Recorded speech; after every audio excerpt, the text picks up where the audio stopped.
Hello students, welcome back to our channel. So today we are discuss subject code BCOS 185 that is entrepreneurship. So this is part 2 video. इससे पहले हमने part 1 video कराया रखा है. अगर आपने उसे नहीं देखा है तो प्लीज़ जाइए उसे ज़रूर देखिए. उस पर भी हमने इंपॉर्टेंट क्वेश्चंस डिस्कस कराए हैं जो आपके आने वाले एग्जाम के लिए बहुत ही बेनिफिशियल होंगे. अगर आपने अभी तक हमारे गेस्ट पेपर नोट्स को परचेज नहीं करा है तो आप हमारे गेस्ट पेपर नोट्स को परचेज कर सकते हो, जहाँ पर हमने 25 इंपॉर्टेंट क्वेश्चंस कराए हैं जो आपके आने वाले एग्जाम के लिए बहुत ही बेनिफिशियल होंगे. अगर आप हमारे गेस्ट पेपर नोट्स को अच्छे से कवर करके जाते हो तो आप अपने आने वाले एग्जाम में 90+ मार्क्स स्कोर कर सकते हो. हमारे गेस्ट पेपर नोट्स को परचेज करने के लिए आपको करना क्या है, सिंपली गूगल पे जाना है, shop.hindustanknowledge.com सर्च करना है.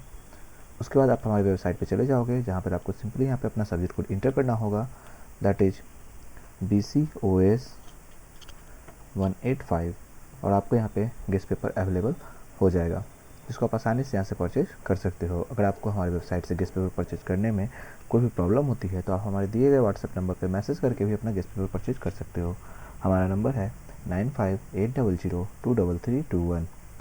वापस हम अपने आज के सेशन के ऊपर आते हैं. जो पहला क्वेश्चन हम डिस्कस करने वाले हैं that is describe the various types of family business in India with examples. Explain the major challenges faced by the family business in India. So India के अंदर कितने सारे टाइप्स के फैमिली बिजनेस होते हैं इसको हम डिस्कस करेंगे. So a family business is a business that is owned, manage and controlled by members of the same family. तो फैमिली बिजनेस क्या होता है? एक ऐसा बिजनेस जहाँ पे उसको चलाया जाता है, मैनेज किया जाता है और कंट्रोल किया जाता है एक सेम फैमिली के मेंबर्स के द्वारा. In India family businesses play a very important role in the economy. Bharat के अंदर अगर देखें तो जो फैमिली बिजनेस है उसका बहुत ही अहम रोल होता है इकोनॉमी के अंदर. Many well-known companies started as family businesses and are still influenced many family members. बहुत सारे जाने पहचाने ऐसे कंपनीज हैं जो कि as a family business start हुए थे और आज वो बहुत सारे फैमिली मेम्बर्स को भी इन्फ्लुएंस कर रहे हैं अपने बिजनेस के अंदर.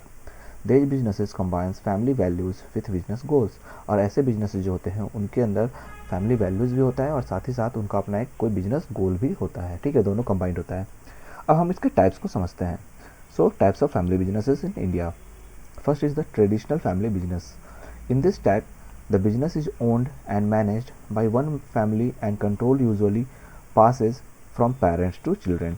तो इस तरह के जो फैमिली बिजनेस होते हैं इसको ओन्ड और मैनेज किया जाता है किसी एक फैमिली द्वारा और बाद में ये कंट्रोल किया जाता है उसी फैमिली के पेरेंट्स से चिल्ड्रन के थ्रू इसको पास करके मतलब कंट्रोल किया जाता है. मतलब कि एक किसी ने अपना पेरेंट ने फैमिली बिजनेस स्टार्ट किया और फिर बाद में ये अपने चिल्ड्रन को ऐसे फॉरवर्ड करते चले गए. ठीक है, फिर ये अपने चिल्ड्रन को फॉरवर्ड करते चले गए. ठीक है, तो इस तरह से ये चलते रहता है. Most decisions are taken by the head of the family. और इसमें ज़्यादातर जो डिसीजंस लिए जाते हैं वो जो फैमिली के हेड होते हैं, मुख्य होते हैं, ठीक है, उनके द्वारा लिए जाते हैं. एग्जाम्पल से समझेंगे. The Tata group and the Birla group started a family run businesses where leadership remain within the family for many generations. तो जैसे टाटा ग्रुप हो गया, बिरला ग्रुप हो गया, ये सब जो अपनी फैमिली बिजनेस चला रहे थे इसमें बहुत समय तक जो लीडरशिप है वो फैमिली के मेंबर्स के थ्रू ही रहा. ठीक है, उनके ही जनरेशंस में रहा. ठीक है. Second type is the family owned but professionally managed business. In this type the ownership remain with the family but professional managers are hired to run the daily operations. तो ऐसे टाइप्स में क्या होता है, जो ऑनरशिप होता है वो तो रहता है फैमिली के पास ही, लेकिन जो प्रोफेशनल मैनेजर्स होते हैं वो हायर किए जाते हैं डेली ऑपरेशंस को करने के लिए. जिनके पास अच्छे स्किल्स होते हैं, नॉलेज होते हैं, उनको हायर किया जाता है. ठीक है.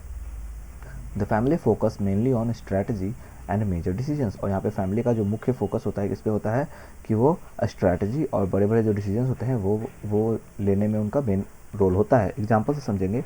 Infosys and Wipro have family influence but many professional managers handle key management roles.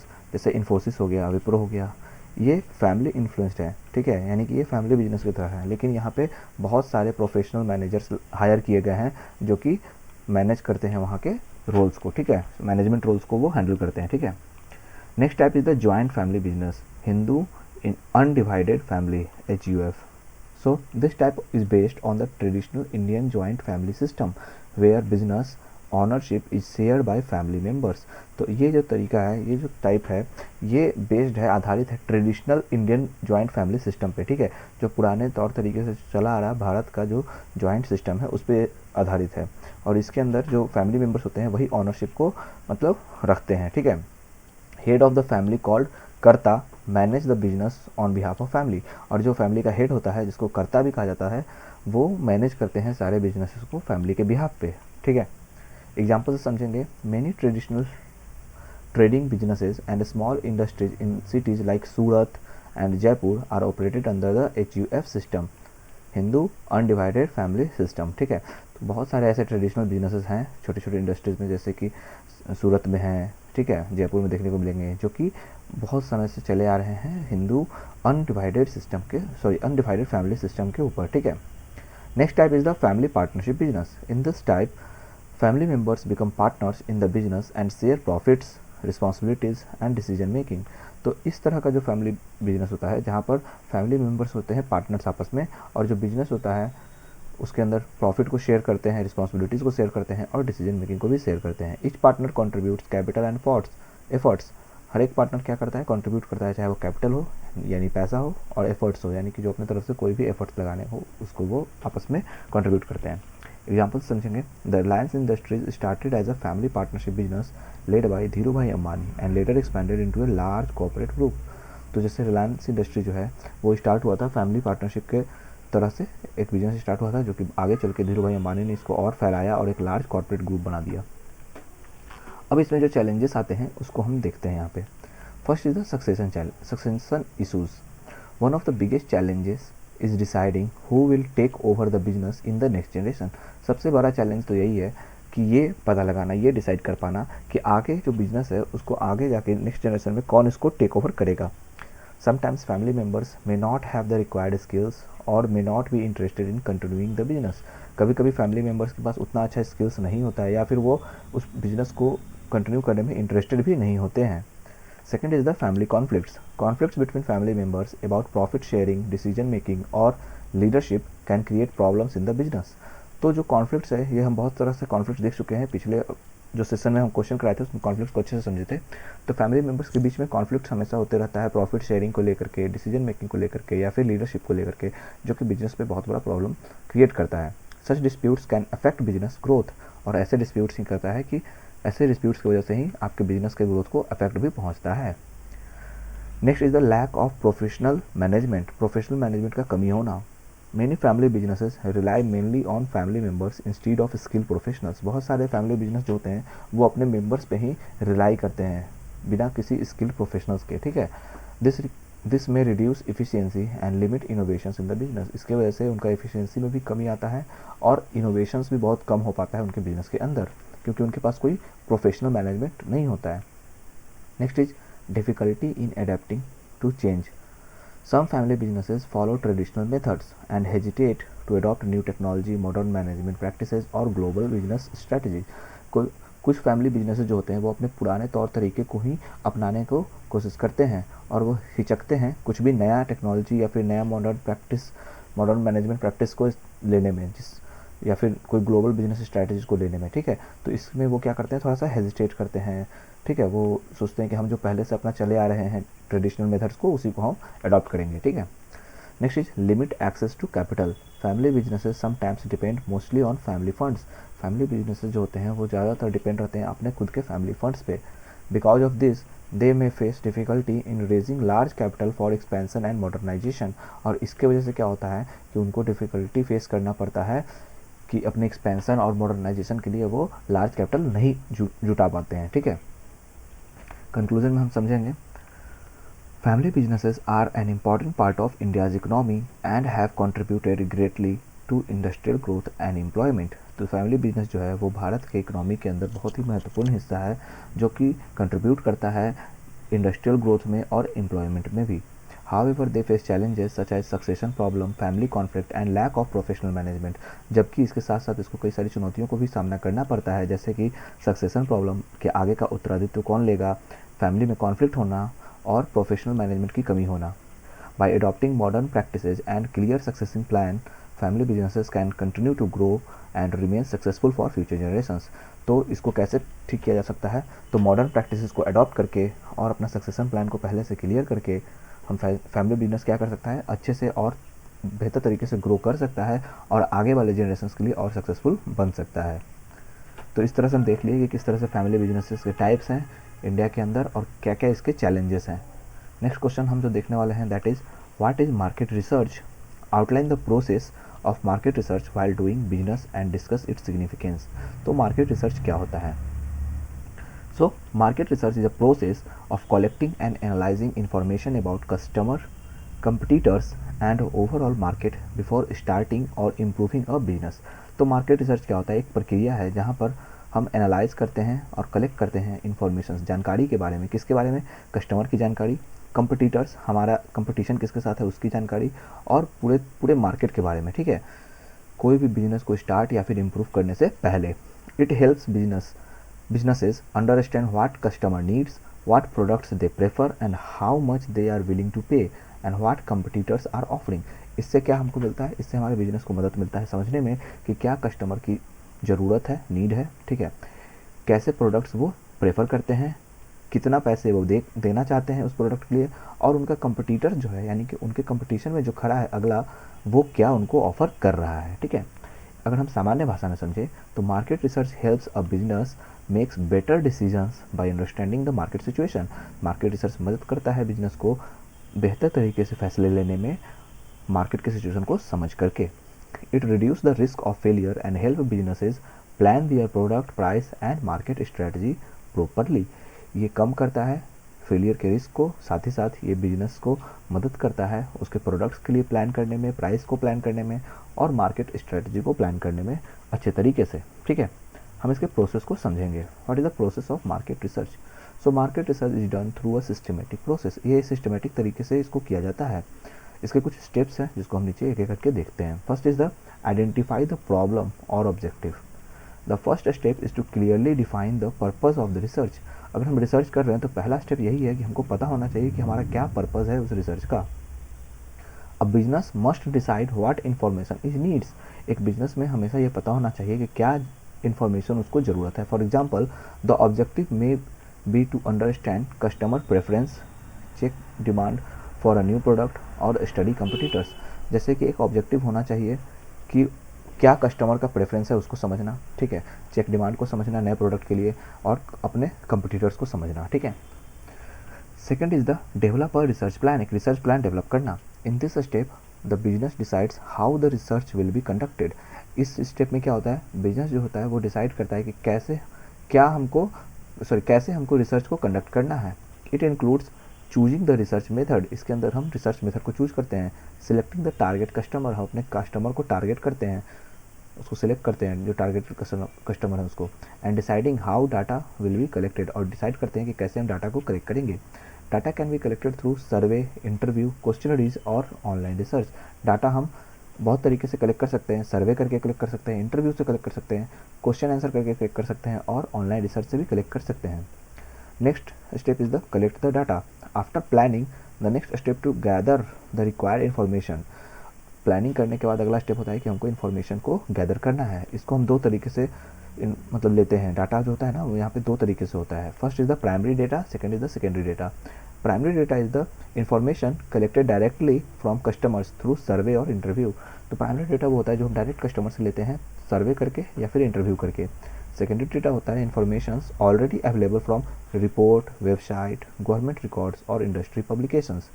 Secondary data होता है जो हमको सेकेंडरी पर्सन से मिल जाता है, पहले से ही अवेलेबल होता है, जो रिपोर्ट से मिल जाता है, वेबसाइट पे मिलता है या फिर कोई गवर्नमेंट के रिकॉर्ड्स में होता है या फिर इंडस्ट्रियल पब्लिकेशंस के अंदर होता है। ठीक है, तो हम डाटा कलेक्ट कर लिए। उसके बाद का स्टेप है कि हमको डाटा को एनालाइज करना है। Once the data is collected it must be carefully examined and organised. अगर हमने डेटा को एक बार अच्छे से कलेक्ट कर लिया तो अब हमारा काम है कि हम उसको केयरफुली क्या करेंगे, उसको एग्जामिन करेंगे, अच्छे से उसको परखेंगे, देखेंगे, जांच करेंगे और उसको ऑर्गेनाइज करेंगे। Businesses analyze the data to identify pattern, customer behavior, preferences and market trends. Businesses जो होते हैं वो एनालाइज करते हैं डेटा को कि उससे वो पहचान पाएँ उसके पैटर्न को, कस्टमर के बिहेवियर को, ठीक है, क्या उनके प्रेफरेंस है उनको जान पाएँ और मार्केट का क्या ट्रेंड चल रहा है उसको वो पहचानें, जिससे अपने बिजनेस को अच्छे से बढ़ा सकें। Next is the interpret and present the findings. After analysis the result are summarised and present in a clear way. जब हम एनालिसिस कर लेते हैं तो हमको उसका रिजल्ट मिल जाता है, उसको हम समराइज करके अच्छे से तरीके से हम प्रेजेंट करते हैं। This helps managers understand the information and make decisions regarding product design, pricing, promotion and distribution. और इससे क्या होता है, ये मदद करता है मैनेजर्स को समझने में, जानकारियों के ऊपर जानकारी से समझने में मदद करता है और अपने डिसीजंस लेने में उनको हेल्प मिलता है, प्रोडक्ट के डिज़ाइन के रिगार्डिंग, प्राइस के रिगार्डिंग, ठीक है, प्रमोशन और डिस्ट्रीब्यूशन के रिगार्डिंग, ठीक है। तो एक बार आप अच्छे से पूरे डेटा को अच्छे से कलेक्ट कर लिए, उसको अच्छे से जानकारी ले लिए, उससे इन्फॉर्मेशन सब गैदर कर लिए, अच्छे से रिप्रेजेंट कर दिए, तो आपको उसके बाद जो अपना डिसीजन लेना होगा ना, आप वो बेहतर तरीके से डिसीजन ले पाओगे, ठीक है। Next is the make business decisions. Finally the research results are use to take decision. अब जो फाइनली क्या होगा वही बता रहे हैं कि अब जो रिसर्च हम किए थे उसके रिजल्ट्स के बाद हम अपना एक्शन लेने के लिए तैयार हैं। बिजनेसेस में launch a new product, improve existing product, change marketing strategy और enter new market based on the findings. यहाँ पे बिजनेस क्या करता है, या तो कोई नया प्रोडक्ट लॉन्च करता है सिचुएशन के हिसाब से, या फिर पुराने प्रोडक्ट किसी के होता है उसको और इम्प्रूव करता है, मार्केट की स्ट्रैटेजी को बदलता है, या फिर एक नया मार्केट तैयार करता है अपने फाइंडिंग के अनुसार, जो उसको पता लगा है उसके अनुसार एक नया मार्केट ही तैयार करता है। अब इसका क्या सिग्निफिकेंस होता है मार्केट रिसर्च का, ये समझते हैं। The market research play an important role is business success. ठीक है, तो बिजनेस के सक्सेस होने में मार्केट रिसर्च का बहुत ही अहम रोल होता है। इसके कुछ सिग्निफिकेंस है वो हम देखते हैं। First is the understanding customer needs, customer की नीड्स को समझ पाना। It helps businesses know what customers want to expect from products और सर्विसेज। ये मतलब बिजनेस को ये समझने में मदद करता है कि क्या कस्टमर चाहते हैं, क्या वो एक्सपेक्ट करते हैं अपने प्रोडक्ट से और सर्विसेज से। Second is reducing business risk. By studying the market before launching A product, businesses can avoid costly mistake. तो अगर आप मार्केट को पहले से समझ जाओगे, पढ़ लोगे, तो आप जब अपना प्रोडक्ट लॉन्च करोगे तो उस बिजनेस के अंदर आप अवॉइड करोगे मिस्टेक्स को। ठीक है, बहुत सारे मिस्टेक्स को आप अवॉइड करोगे क्योंकि आप पहले से अच्छे से पढ़ लिए, तो आपका रिस्क घट जाएगा। Next is improving product development. So companies can design better products according to customer preference. तो जैसा कि बताया अभी कि कस्टमर का क्या प्रेफरेंस है, ये जब हम समझ लेंगे तो हम उसी के हिसाब से अपना प्रोडक्ट को भी डिज़ाइन करेंगे, ठीक है, डेवलप करेंगे। तो कंपनीज को एक बेटर प्रोडक्ट मिलेगा कस्टमर के प्रेफरेंस के अनुसार से। Next is better marketing strategy. Market research help businesses choose the right advertising and promotion methods. तो अगर आप मार्केट रिसर्च करके बैठे हो तो उससे आपके बिजनेस को मदद मिलेगा कि एक अच्छे तरीके से आप एडवर्टाइजिंग करोगे और अपने प्रमोशन मेथड को भी बेहतर बना पाओगे। ठीक है। Next is identifying market opportunities. Market में क्या अपॉर्चुनिटीज़ है उसको पता लगाना। It helps discover new markets, new customer groups and business opportunities. ये मदद करता है नया मार्केट तैयार करने में, नए कस्टमर ग्रुप्स बनाने में और बिजनेस अपॉर्चुनिटीज़ देने में। ठीक है। And next is the staying competitive. Businesses can understand competitors and develop strategies to stay ahead in the market. तो बिजनेस जो होता है वो हमेशा अपने कंपटीटर्स को समझता है और जब समझ पाता है तो वो अपने आप को बेहतर बनाता है स्ट्रेटजी डेवलप करके कि मार्केट में वो उनसे आगे रहे। ठीक है। तो कंक्लूजन में हम समझेंगे कि market research is an essential tool for every business. Market research क्या है, एक बहुत ही इसेंशियल टूल है किसी भी बिजनेस के लिए, हर एक बिजनेस के लिए। It provides valuable information about customer, competitors and market condition. ये एक वैल्यूएबल इंफॉर्मेशन प्रोवाइड करता है, चाहे वो कस्टमर का हो, कंपटीटर्स का हो या फिर मार्केट के कंडीशन का हो। By following A proper research process, business can make better decisions, reduce risk and achieve long term success. तो एक प्रॉपर रिसर्च प्रोसेस को फॉलो करके कोई भी बिजनेस बेटर डिसीजन ले सकता है, रिस्क को रिड्यूस कर सकता है और साथ ही साथ लॉन्ग टर्म में सक्सेस भी अचीव कर सकता है। तो यहाँ पे हम समझे कि किस तरह से मार्केट रिसर्च जो है वो बहुत ही इंपॉर्टेंट होता है किसी भी बिजनेस के अंदर। ठीक है। अब हम नेक्स्ट क्वेश्चन जो समझेंगे that is what is business plan. Discuss briefly the key elements in writing a business plan. तो बिजनेस प्लान क्या होता है और इसके कुछ की एलिमेंट्स को हम समझेंगे। So a business plan is a written document that explains a business idea and how the business will operate, grow and make profit. तो बिजनेस प्लान एक रिटन डॉक्यूमेंट होता है जहाँ पे वो एक्सप्लेन करता है अपने बिजनेस के आइडिया के बारे में, ये कैसे बिजनेस ऑपरेट करेगा, ग्रो करेगा और प्रॉफिट बनाएगा। It describes the goal of the business and the steps that will be taken to achieve those goals. ये अपने गोल्स के बारे में ये बताता है और साथ ही साथ बिजनेस के गोल्स के साथ साथ ये भी बताता है कि क्या क्या स्टेप ले करके हम उस गोल को अचीव कर सकते हैं। A business plan is usually prepared before starting a new business, but it can also be used to guide an existing business. एक बिजनेस प्लान हमेशा तैयार किया जाता है किसी भी नए बिजनेस की स्टार्ट करने से पहले, लेकिन कभी कभी इसका इस्तेमाल किसी एग्जिस्टिंग यानी कि चल रहे बिजनेस को भी गाइड करने में किया जाता है। A business plan is important because it helps the entrepreneur understand the business clearly. एक बिजनेस प्लान बहुत ही ज़रूरी होता है क्योंकि ये किसी भी एंटरप्रेन्योर को ये समझने में मदद करता है कि वो बिजनेस को बेहतर तरीके से समझ पाए. It also helps in attracting investors, banks and partners who may provide financial support. उसके साथ साथ ये अट्रैक्ट करता है इन्वेस्टर्स को, बैंक्स को और पार्टनर्स को जो उनको बिजनेस में फाइनेंशियल सपोर्ट कर रहे हैं. In simple words, a business plan works like a roadmap that guides the business from the starting stage to future growth.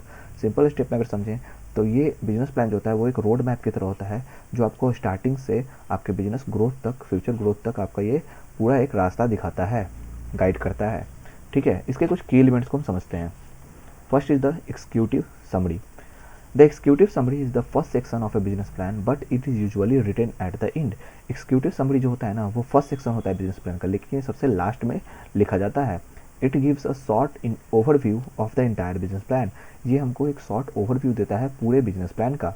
It includes the business ideas, objectives, products और services, target market and financial highlights. ये हमको क्या क्या बताता है, business के idea के बारे में बताता है, उसके ऑब्जेक्टिव के बारे में बताता है, प्रोडक्ट्स और सर्विसेज के बारे में बताता है, मार्केट को टारगेट करने के बारे में बताता है और क्या फाइनेंशियल हाइलाइट्स है वो बताता है. This section should be clear and attractive because it creates the first impression for investors and readers. ये जो सेक्शन होता है ना एग्जीक्यूटिव समरी का, ये काफ़ी हद तक आपको नीट क्लीन होना चाहिए और अट्रैक्टिव होना चाहिए ताकि ये, क्योंकि यही क्रिएट करता है पहला इंप्रेशन. ठीक है, किसी भी इन्वेस्टर या फिर रीडर्स के ऊपर ये पहला इंप्रेशन यही क्रिएट करता है. Second is business description. This section explains the nature of the business. ये बिजनेस के नेचर को एक्सप्लेन करता है. It describes what the business does, the industry in which it operates and the problem it solves for customers. तो ये बताता है कि बिजनेस जो है वो क्या करेगा, जो इंडस्ट्री है वो किस पे ऑपरेट करेगा और क्या कस्टमर्स के प्रॉब्लम्स को ये सॉल्व करने वाला है. इट में also include the mission, vision and goals of the business. इसके अंदर मिशंस होते हैं, विजन्स होते हैं और गोल होते हैं बिजनेस के कि बिजनेस का क्या मिशन है, क्या बिजनेस का विज़न है, क्या उसका गोल है. ठीक है, क्या अचीव करने वाला है बिजनेस. ठीक है, ये सारे जानकारी इसके अंदर दिए जाते हैं. The legal structure of the business such as sole proprietorships, partnerships और company is also mentioned here. जो लीगल स्ट्रक्चर होते हैं बिजनेस के वो सारी जानकारियाँ पार्टनरशिप के बारे में, प्रोप्रिएटरशिप के बारे में, ठीक है, और कंपनी के बारे में वो सारे इसके अंदर मेंशन किए रहते हैं. तो बिजनेस डिस्क्रिप्शन के अंदर सारा जानकारी हमारा एक्सप्लेन में दिया रहता है. Next is market analysis. Market analysis study the target market and customer. तो मार्केट एनालिसिस क्या करता है, ये हमारे टारगेट मार्केट और कस्टमर्स के बारे में एक्सप्लेन करता है, बताता है. It explains who the customers are, their needs and buying behaviour. ये बताता है कि क्या कस्टमर्स हैं, कौन से कस्टमर्स हैं, उनकी क्या ज़रूरतें हैं और कैसा उनका बाइंग बिहेवियर है. ठीक है, it also includes information about competitors and market trends. उसके साथ साथ ये हमको इन्फॉर्मेशंस देते हैं कंपटीटर्स के बारे में. ठीक है, हमारे जो कंपटीटर्स हैं बिजनेस के अंदर और जो मार्केट का ट्रेंड चल रहा है उसके बारे में भी. This section helps the entrepreneur understand the demand for the product और service and plan strategy to compete in the market. ये जो सेक्शन है ये मदद करता है किसी भी एंटरप्रेन्योर को समझने में कि क्या प्रोडक्ट और सर्विस का डिमांड है मार्केट के अंदर और प्लान स्ट्रैटेजीज बनाने में ताकि वो मार्केट में कम्पीट कर सके.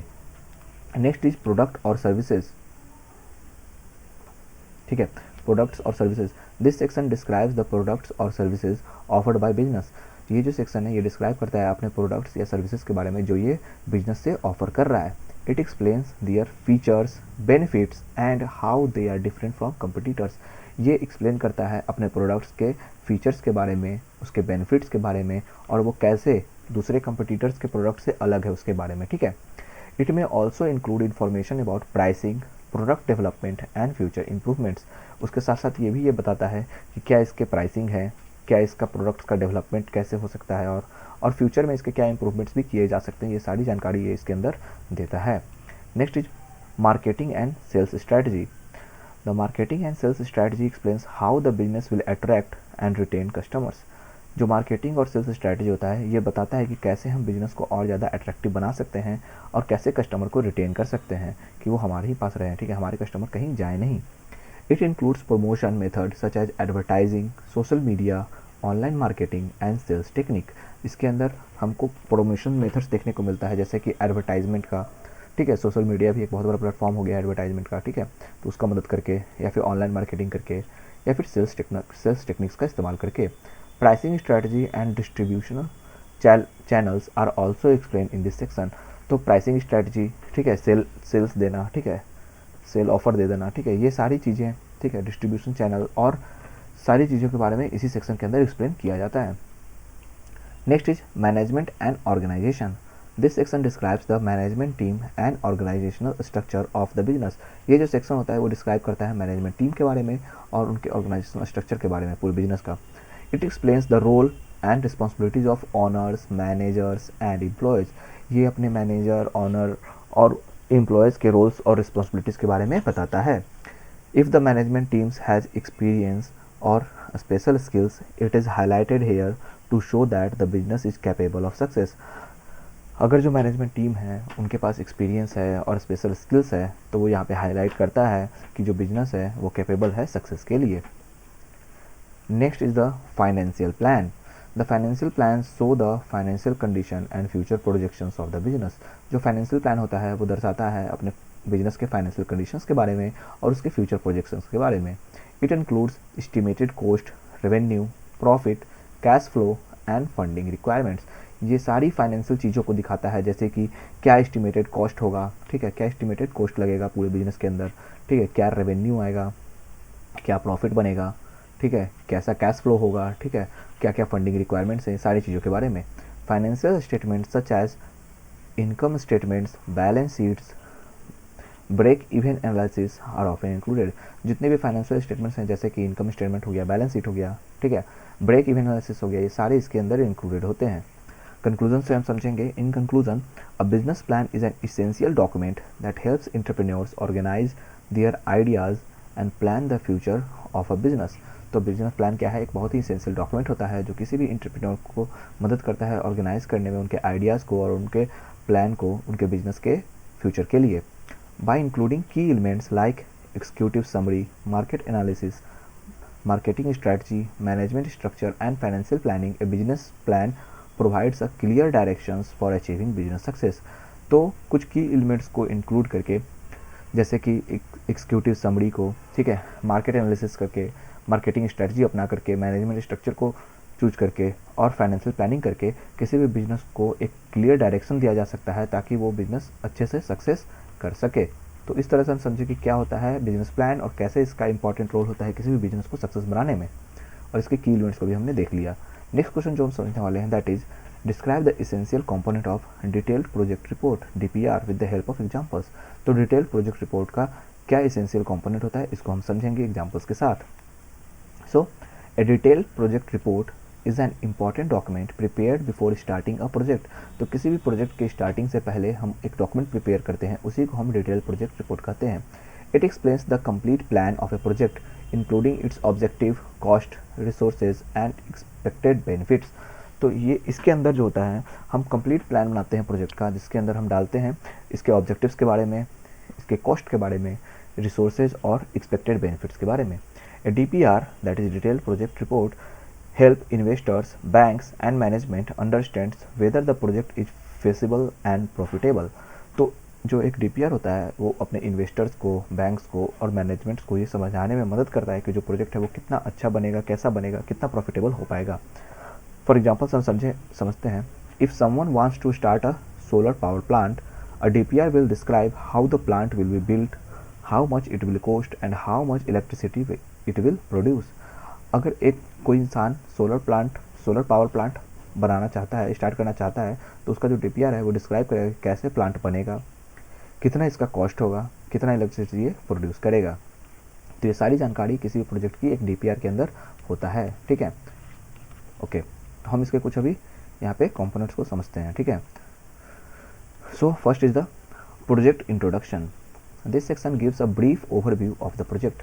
तो ये जो सेक्शन होता है introduction, that is the brief information देता है ये प्रोजेक्ट को, ठीक है, ब्रीफ ओवरव्यू देता है ये प्रोजेक्ट का। It explains the idea, purpose and background of the project. ये बताता है आइडिया, पर्पस और बैकग्राउंड प्रोजेक्ट का, ठीक है, क्या प्रोजेक्ट का क्या आइडिया है, इससे क्या होगा, क्या इसका पर्पस है, ठीक है। एग्जाम्पल समझते हैं। If a project is setting up a solar power plant, the introduction will explain the need for renewable energy and how the project will contribute to clean electricity production. तो अगर एक project है solar power plant को set करने का, तो वो introduction में बताएगा कि कैसे हमें ज़रूरत है रीन्यूएबल एनर्जी का एंड कैसे हमारा जो प्रोजेक्ट होगा वो कंट्रीब्यूट करेगा एक क्लीन इलेक्ट्रिसिटी जनरेट करने में। ठीक है। Second is the objective of the project. Project का ऑब्जेक्टिव क्या है? This part describes the main goals the project want to achieve. ये जो मेन गोल्स होगा ना प्रोजेक्ट का, उसको यही डिस्क्राइब करेगा कि आपका प्रोजेक्ट जो है वो क्या अचीव करना चाहता है। Objective should be clear and measurable. यहाँ पे ऑब्जेक्टिव बहुत ही अच्छे से क्लियर होना चाहिए और मेजरेबल होना चाहिए। एग्जाम्पल समझते हैं। To produce 5 megawatt of solar power. जैसे कि हम बता रहे हैं कि हम क्या करेंगे, हम 5 मेगावाट का सोलर पावर यहाँ से हम प्रोड्यूस करेंगे। Second is the two reduce electricity shortage in rural areas. जो ग्रामीण क्षेत्र है वहाँ पे हम जो इलेक्ट्रिसिटी की कमी हो जाती है उसको हम कम करेंगे। Next is to promote the use of renewable energy. और जो हमारा रीन्यूएबल एनर्जी है, ठीक है, सोलर, विंड, ठीक है, ये सारे जो है हमारे रीन्यूएबल एनर्जी हैं, इसको हम प्रमोट करेंगे, इसके यूज को हम प्रमोट करेंगे। ठीक है। तो इस तरह से यहाँ पर ये सारी चीज़ें यहाँ पे ऑब्जेक्टिव होंगी इसके अंदर। Next is market analysis. So market analysis studies the demand, supply and competitions related to the project. तो जो हमारे प्रोजेक्ट हम बना रहे हैं उसके रिलेटेड क्या डिमांड है, क्या सप्लाई है और कैसा कंपटीशन है मार्केट में, ये मार्केट एनालिसिस हमको बताता है। It shows whether the product और service will have buyers in the market. ये हमको ये भी बताता है कि क्या हमारा जो प्रोडक्ट या सर्विस जो हम देने वाले हैं उसके लिए बायर्स हैं मार्केट में या नहीं। एग्जाम्पल से समझेंगे। In a solar power project this section will analyse the demand for electricity, government policies promoting solar energy and competitors in the energy market. तो जो हमारा सोलर पावर प्रोजेक्ट होगा इस सेक्शन के अंदर ये एनालाइज करेगा कि कितना डिमांड है इलेक्ट्रिसिटी का, ठीक है, कैसे गवर्नमेंट पॉलिसीज़ बन रहे हैं सोलर एनर्जी को प्रमोट करने के लिए, ठीक है, और कितने कंपटीटर्स हैं एनर्जी मार्केट के अंदर। ये सारी चीज़ें इसके अंदर होंगी। Next is technical details. This section explains the technical aspects of the project such as technology used, machinery required, production process and location of the project. तो जितने भी टेक्निकल एस्पेक्ट्स होंगे वो सारे इस सेक्शन के अंदर एक्सप्लेन किए जाएंगे। जैसे जो प्रोजेक्ट में यूज हो रहे हैं, क्या टेक्नोलॉजी यूज किया जा रहा है, ठीक है, कैसे कैसे मशीन्स के रिक्वायरमेंट है, क्या प्रोडक्शन प्रोसेस में यूज हो रहा है और किस तरह के लोकेशन पे हमारा प्रोजेक्ट बनेगा। ठीक है। तो इसकी एग्जांपल से हम समझेंगे। Type of solar panel used. किस तरह के सोलर पैनल का हम इस्तेमाल कर रहे हैं, क्या उसके टाइप्स हैं, ये इसके अंदर हम देखेंगे। क्या लैंड रिक्वायर होना चाहिए, कितने लैंड हमारे पास होना चाहिए। एग्जांपल 20 एकड़। तो 20 एकड़ हमको जहाँ पे मिलेगा वहाँ पे हम इसको तैयार करेंगे। और कैसे इक्विपमेंट्स होने चाहिए, जैसे इन्वेस्टर्स होंगे, ट्रांसफार्मर्स हो गए, तो कैसे इन्वर्टर्स हो गए और ट्रांसफार्मर्स हो गए, तो कैसे इन्वर्टर्स और ट्रांसफार्मर्स हमारे पास होने चाहिए। ये सारे हमको यहाँ पे इसके अंदर डिटेल्स में पता होगा। Next is financial plan. The financial section describes the cost of project and expected financial returns. जो फाइनेंशियल सेक्शन होता है वो प्रोजेक्ट के कॉस्ट के बारे में बताता है और साथ ही साथ क्या हमको फाइनेंशियल रिटर्न्स आएगा ये भी हमको ये बताता है, एक्सपेक्टेड फाइनेंशियल रिटर्न्स के बारे में। It includes estimate of capital investment, operating cost, revenue and profit. उसके साथ साथ ये हमको एक एस्टिमेट्स भी बताता है कैपिटल इन्वेस्टमेंट के बारे में, कितना हमको कैपिटल इन्वेस्ट करना होगा, कितना ऑपरेटिंग कॉस्ट होगा, स्टार्टिंग कॉस्ट, क्या रेवेन्यू आएगा और कैसा प्रॉफिट हमको मिलेगा। एग्जाम्पल से समझते हैं। Cost of solar panels and installation. क्या कॉस्ट पड़ेगा सोलर पैनल और इंस्टॉलेशन का, क्या उसका मेंटेनेंस एक्सपेंसेस आएगा और कितना एक्सपेक्ट करेंगे income for selling electricity. Electricity को सेल करने में हम कितना इनकम एक्सपेक्ट कर रहे हैं, ये सारी जानकारी हमारे फाइनेंशियल प्लान के अंदर आएगा। Next is organisational and management structure. This section explain who will manage the project and how responsibilities will be divided among team members. तो इसके अंदर ये होगा कि जो प्रोजेक्ट है उसको कौन मैनेज करेगा और किस तरह की रिस्पॉन्सिबिलिटीज जो होंगे वो डिवाइड किए जाएंगे टीम मेंबर्स के बीच में।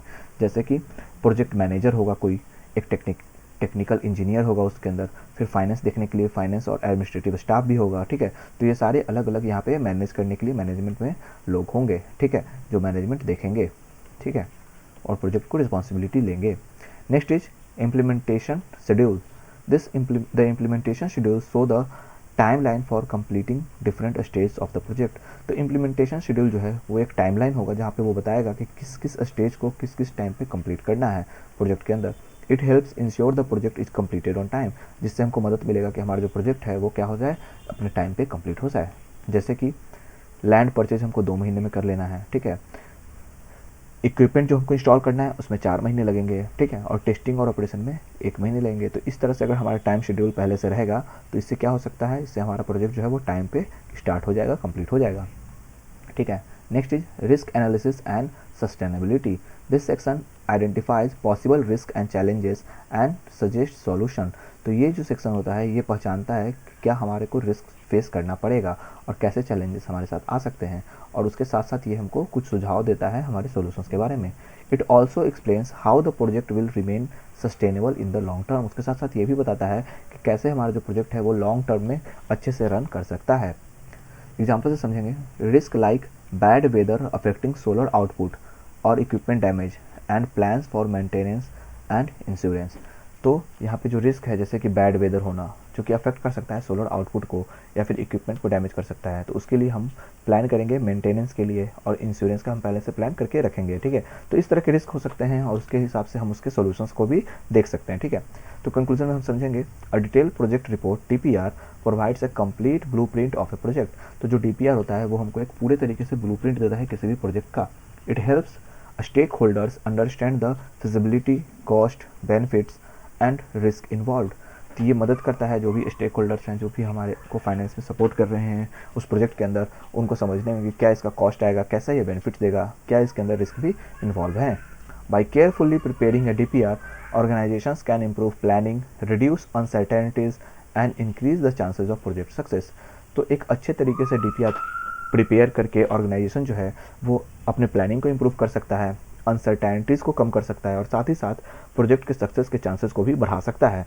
तो इस तरह से DPR जो है बहुत ही इंपॉर्टेंट होता है किसी भी प्रोजेक्ट के अंदर, ठीक है। तो हमारा ये BCOS 185 का पार्ट 2 वीडियो था जिसको हमने आज कंप्लीट कर लिया। इससे पहले हमने पार्ट 1 वीडियो करा रखा है, अगर आपने उसे नहीं देखा है तो प्लीज़ जाके देखिए। अगर आपको ये सेशन पसंद आया है तो प्लीज़ इसे लाइक करें। अगर आपने अभी तक हमारे चैनल को सब्सक्राइब नहीं करा है तो प्लीज़ इसे सब्सक्राइब कर दें। अपने एग्ज़ाम की तैयारी अच्छे से करते रहें। आपको कोई भी डाउट होता है आप हमें कमेंट सेक्शन में बोल सकते हैं। आपने अभी तक हमारे गेस्ट पेपर नोट्स को परचेज नहीं कराया है तो आप हमारे गेस्ट पेपर नोट्स को परचेज कर सकते हैं, जहाँ पर हमने 25 इंपॉर्टेंट क्वेश्चन कराए हैं जो आपके आने वाले एग्जाम के लिए बहुत ही इंपॉर्टेंट हो सकते हैं। उसके लिए आपको करना क्या है, सिंपली गूगल पे जाना है, shop.hindustanknowledge.com सर्च करना है। उसके बाद यहाँ से आप अपना गेस्ट पेपर आसानी से परचेज कर सकते हैं। अगर आपको हमारी वेबसाइट से गेस्ट पेपर परचेज करने में कोई प्रॉब्लम होती है तो आप हमारे दिए गए व्हाट्सएप नंबर पर मैसेज करके भी अपना गेस्ट पेपर परचेज कर सकते हैं। हमारा नंबर है 9580023321। ओके स्टूडेंट्स, अच्छे से पढ़ाई कीजिए, ख्याल रखिए अपना, टेक केयर, बाय बाय।